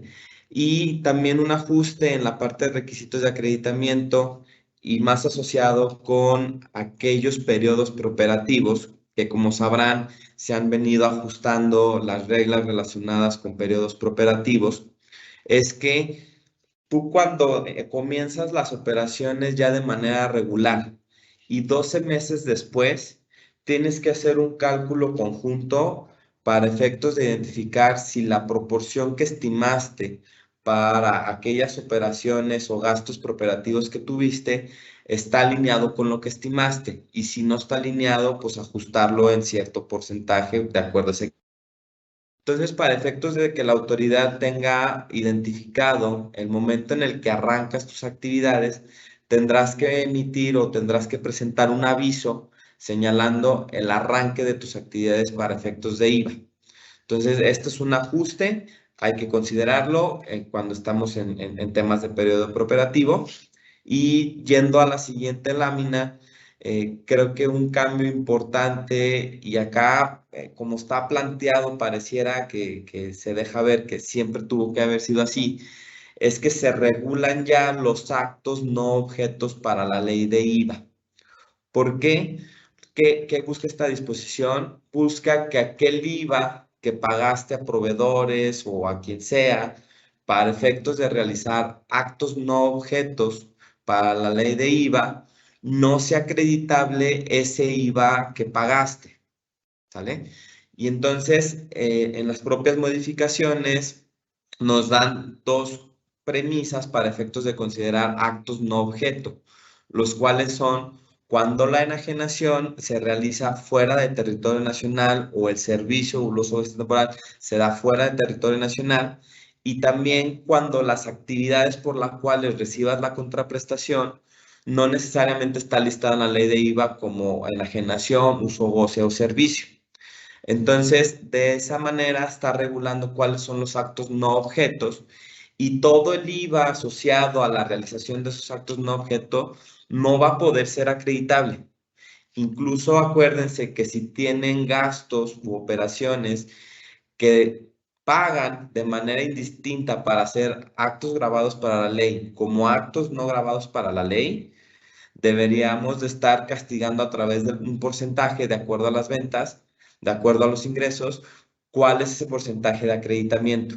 Entonces, aquellas empresas, y aquí viendo el quórum que tenemos, hay muchas, realizan operaciones de enajenación fuera de territorio nacional que no están grabadas para efectos de IVA, deberán cubrir o deberán segregar ese IVA que pagaron asociado a esa actividad para efectos de no acreditarse, ¿sale? Entonces, esta parte es muy importante que lo vayan que lo estén revisando, porque también seguramente tendrán que cambiar sus controles para efectos de ir identificando esto.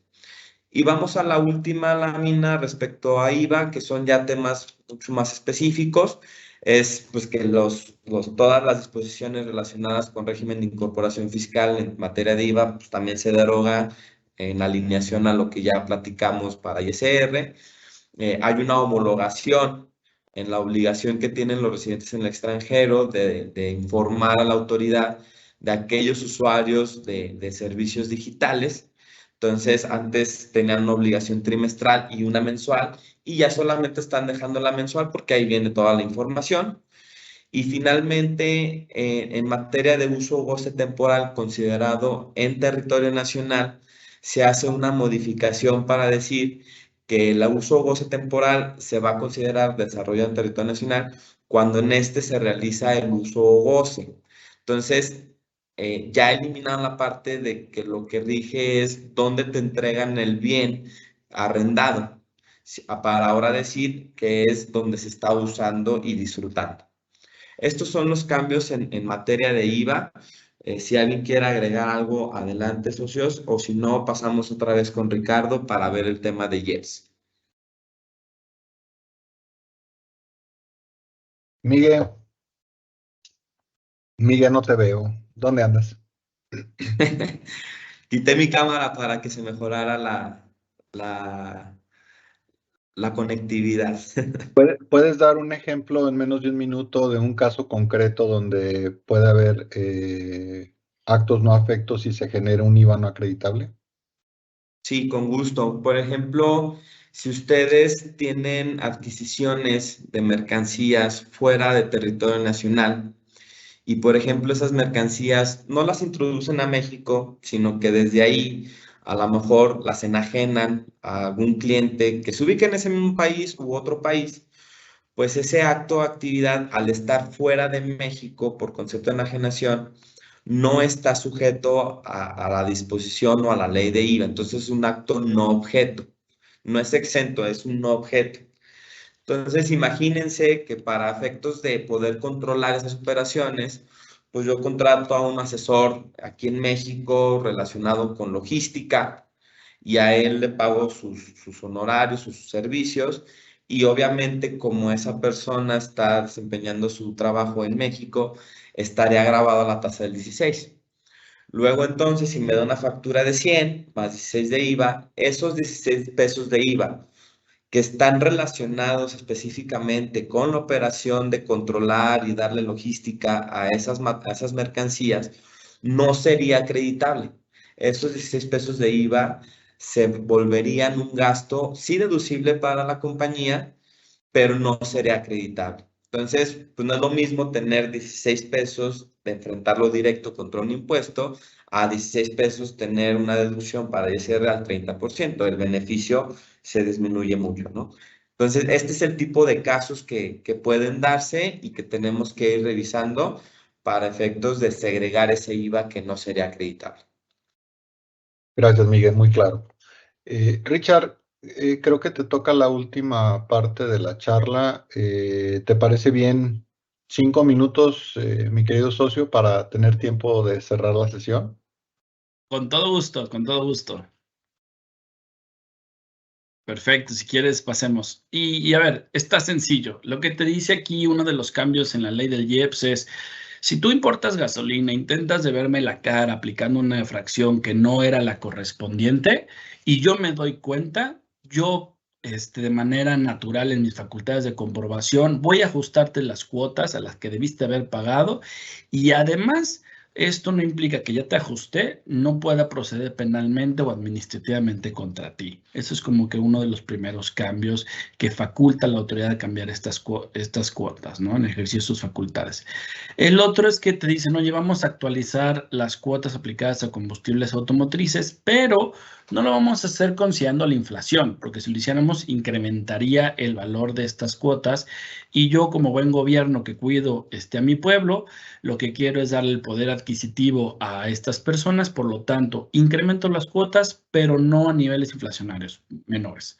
Entonces, hay una actualización de las cuotas. Si quieres, adelante.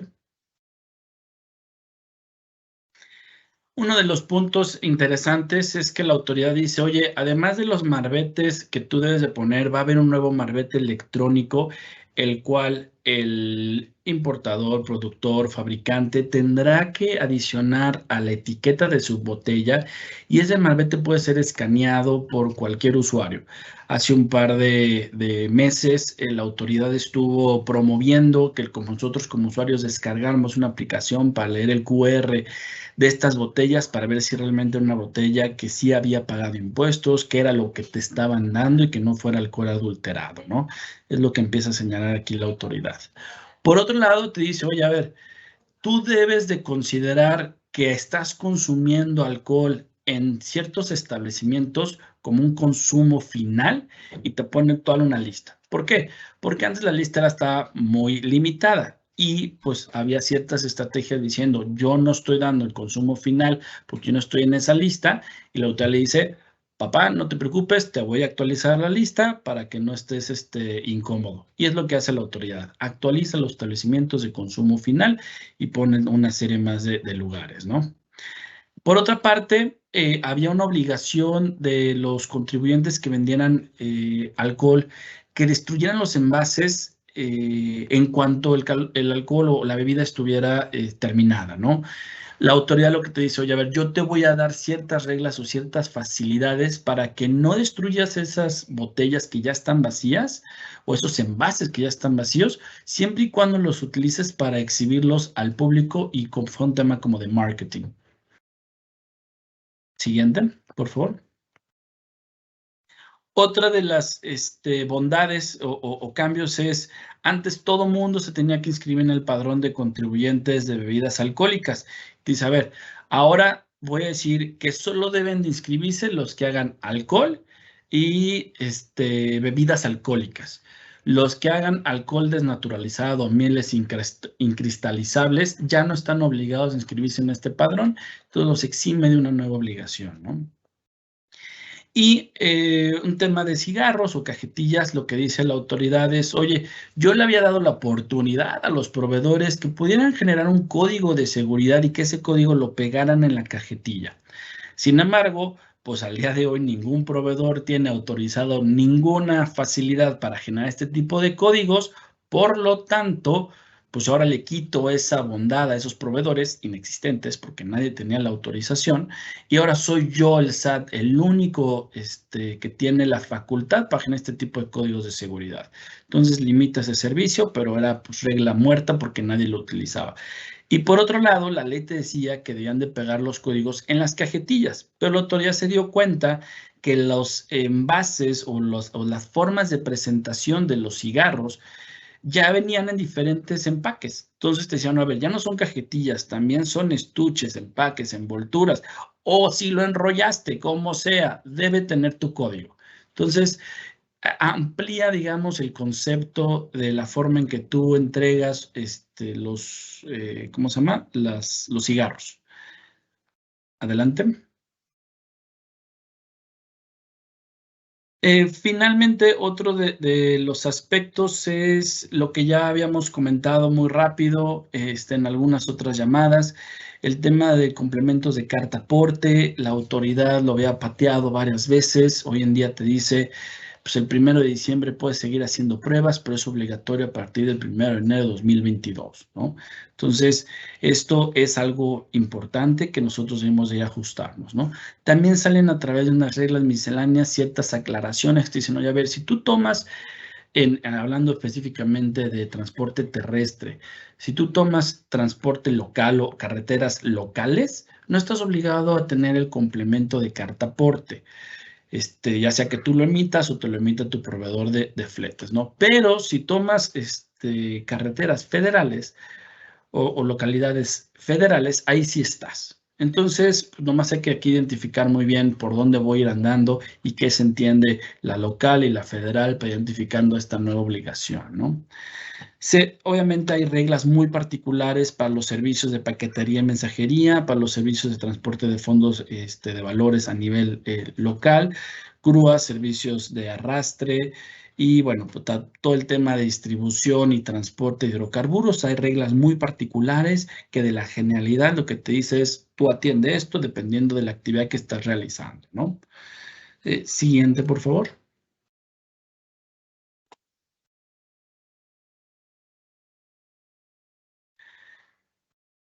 Y bueno, espero haberlo hecho en 5 minutos y obviamente el objetivo aquí es abrir el tema de las preguntas y respuestas frecuentes que ustedes tengan, porque hemos visto varias veces las preguntas, se están repitiendo, pero bueno, vamos para allá. Jefecito, todo suyo.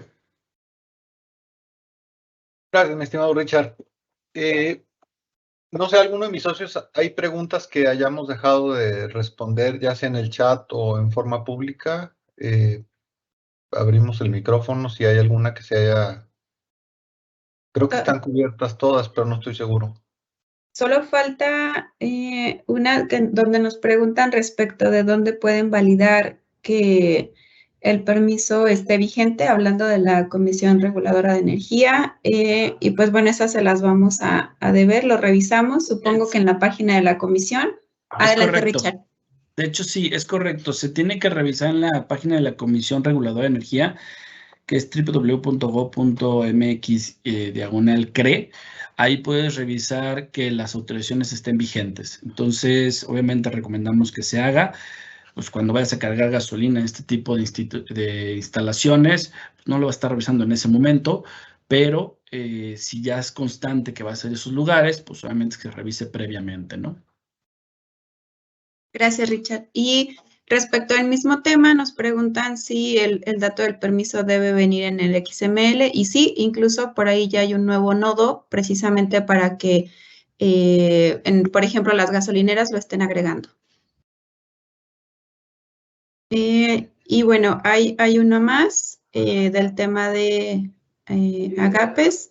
En el tema de agapes hacia el reciclo, ¿qué pasa con los que tienen ingresos mayores a 3.5 millones de pesos? Ahí, no sé, Richard, si nos puedes ayudar con esta pregunta.